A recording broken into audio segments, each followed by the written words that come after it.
Bonjour à tous, jeudi 25 février, point bourse. Bon, pas de webcam aujourd'hui. En même temps, hein, c'est pas mon visage le plus important.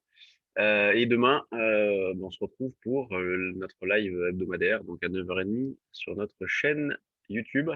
Vous pourrez me poser vos questions et comme à l'accoutumée, euh, je vous ferai des analyses sur le CAC, le DAX, l'Eurodoll, et puis on fera un petit tour d'horizon de ce qui se passe du côté des actions, des actions qui bougent plutôt bien ce matin. On verra après les valeurs sur lesquelles il y a de l'intérêt. Le CAC qui ouvre en hausse ce matin au-dessus des 5800 points pour revenir à il y a longtemps, pour retrouver ces niveaux-là, il y a un an. Donc on revient sur les niveaux d'avant catastrophe février-mars 2020. On cherche toujours à acheter sur des replis, il y a pas de changement, hein, bien évidemment. On essaie d'accompagner du mieux possible cette hausse-là.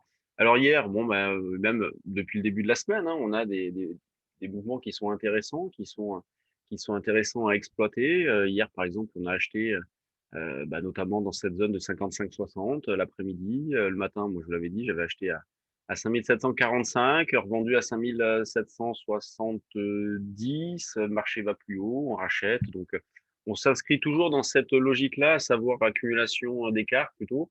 En ce qui concerne un solde, plutôt avec les options.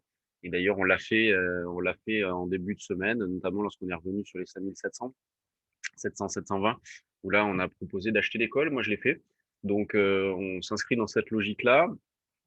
Donc maintenant, partant de 830, le niveau de ce matin, on va avoir la zone 795-800 comme zone d'achat.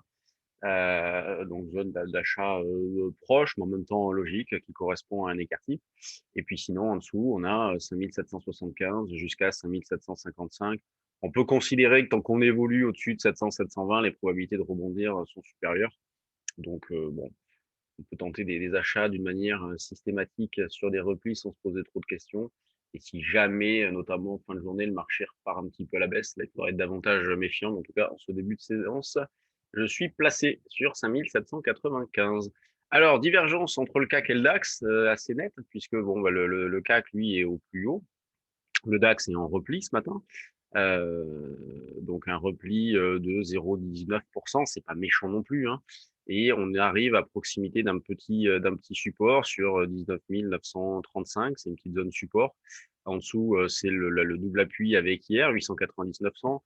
Quand on voit une ouverture comme celle-ci, comme celle du DAX, franchement, ça donne envie d'attendre 890-900, de pas se précipiter non plus. Faut s'intéresser aussi aux options. Je pense qu'on va monter en puissance là-dessus, au niveau des propositions notamment, sur des stratégies d'options sur le DAX à base d'achat uniquement. On va pas trop se prendre la tête. On va aller au plus simple, mais le plus simple peut être le plus efficace aussi, parce que la difficulté du DAX, c'est justement cette gestion des positions lorsqu'il s'avère qu'on a tort.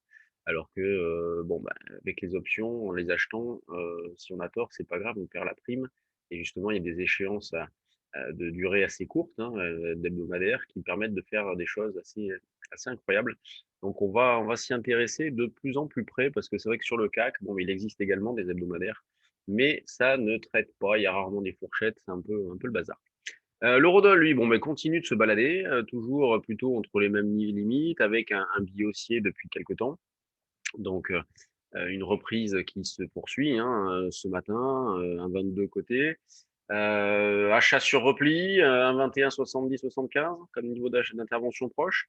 Et puis sinon, en dessous, c'est un 21, 40. Hier, on a proposé un achat sur un 21, 10 l'après-midi. J'avais envoyé un message à ce moment-là, lorsqu'on était vers un 21, 20, 25, qui était le niveau qu'on proposait le matin. Je dis, bon, on peut essayer de gratter un 21, 10.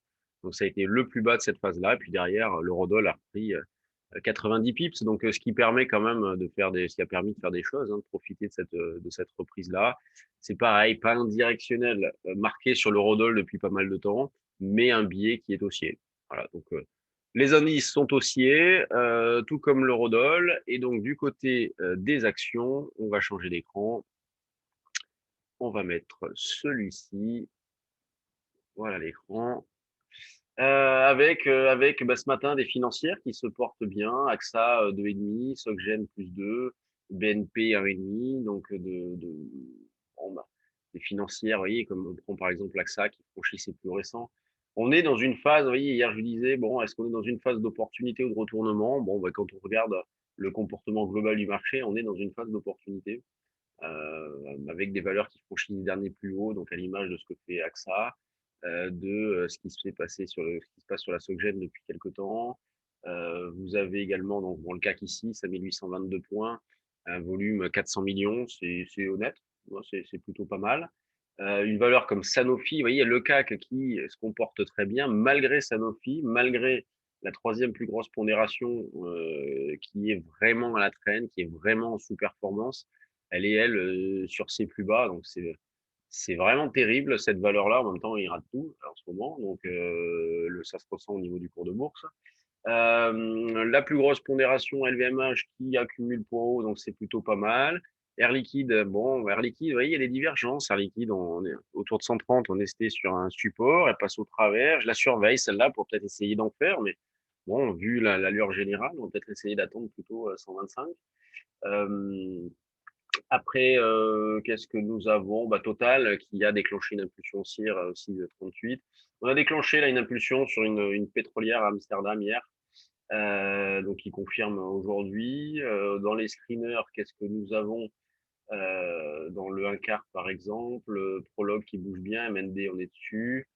Bon, Air France qui déclenche une impulsion haussière au-dessus de 55,60, donc qui confirme immédiatement. Nexity, donc on voit qu'il y a une recherche d'intérêt, il y a une spéculation qui reste présente. Donc, bon, bah, pour l'instant, tout est plutôt pas mal, hein. On a des valeurs nous, bah, comme MND qui explose ce matin, Enertime, on est dessus depuis un petit moment. On en a acheté, je crois, autour des 2,93. Et je disais, bon, au-dessus de 3,5, on aurait une impulsion haussière donc, qui a été déclenchée. Il y a Navia aussi qui est pas mal, on est dessus. Navia avec une possibilité peut-être d'aller chercher les 3,5. Donc on voit que voilà, il y a des choses qui se mettent en place sur les actions, il y a des relais, donc c'est plutôt pas mal. Ce qui rend le trading intéressant en ce moment entre les opportunités sur les actions et la volatilité qui est intéressante sur les indices. On est plutôt dans une phase intéressante à travailler. Allez, eh bien, on se retrouve demain, donc 9h30 sur notre chaîne YouTube pour le live de la semaine. Et bah, sur ce, je vous souhaite une bonne séance. Salut à tous.